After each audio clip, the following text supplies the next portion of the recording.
મારે અહીંયાનું નામ લખાવવું પડે, બીજા નામ લેવું પડે. જોઈ કે બેન જાના ભાઈ એવું લખાવવું પડે. હવે એમના બાપનું નામ આકલી ગયું. હવે મારું નામ આવી ગયું. તમે જુઓ તો ખરી આ જંત્રની સંસ્કૃતિ. પોતાના બાપનું નામ આકલી ગયું અને પોતાના પતિનું નામ આવ્યું. ભાઈ માણસનો પતિ હોય તો પોતાનો ભગવાન હોય તો પોતાનો પતિ. આ ભાઈ રણિકાદાર નું હોય એ મરતો હોય પૈસા આપતો.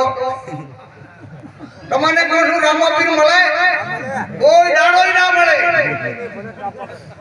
હલન ઘરને તો 10 વખત રામાપીર જાય, અંબાજી જાય, મહાકાળી જાય, પણ મોય ભૂખે મરતો હોય અને માતાને દેવને પૂજવા એકે દેવ ના મળે. એવું આપણું શાસ્ત્ર ને સંતો કહે છે. ભાઈ માણસનો પતિ ઈ જ એના માટે ભગવાન, બીજો કોઈ ભગવાન નહીં. પણ આ કામ છે થોડું કાઢવું. પેલા બાપ બેન પૂછી જુઓ. હવે હા હોલ્યું નથી આવ્યું. આ તમારા સાંભળા ઉતરી જાય,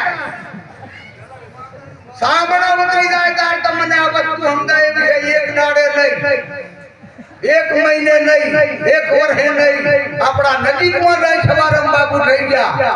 એમણે એવું કીધું કે આજથી અંત સુધી ઘર થઈ રાખો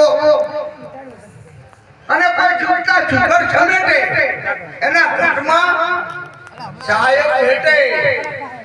એટલે આમ બહારી વાળવાની નથી છૂટતા ને. આમાં છુકર રહે છે, આમાં મારા બાપનો બાપ રહે છે. આયા નહીં કઈ વાતો કે તમારા બાપનો બાપ અમારે છે.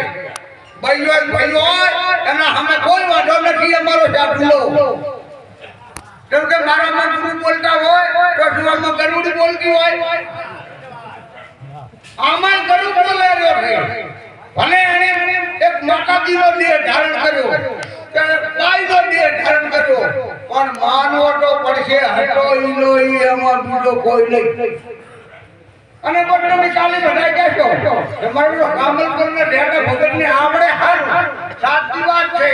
તમે કોઈ 10% હું માથે ચડાયેલું શેના વડે છે?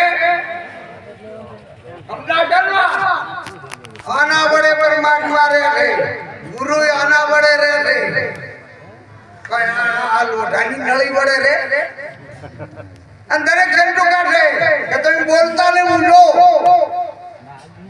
પણ હવે કોણ જાણે મારું ગુરુ જ્યાં હલવાનું છે ને એ હજુ મને ખબર પડતી નથી. આના વડે છે, આ દેહના વડે ના બધા બેઠા આના વડે મારો ભગવાન છે. મારા બાપનો બાપ રહે છે.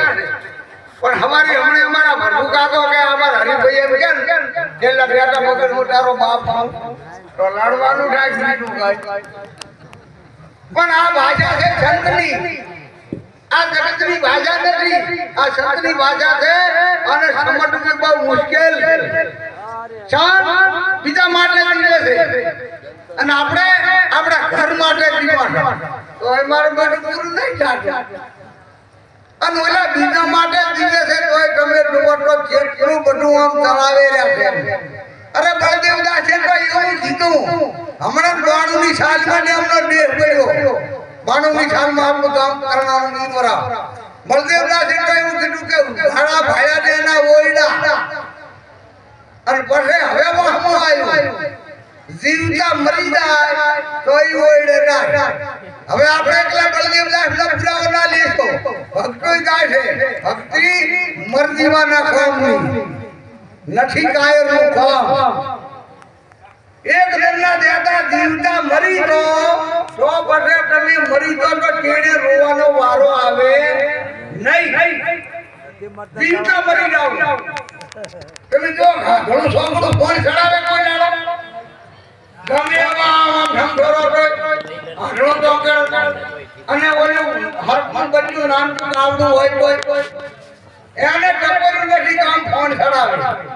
આ ફોન ના ચડાવે એનું કામ છે. અને બધા તમે ગુરુમુખી જો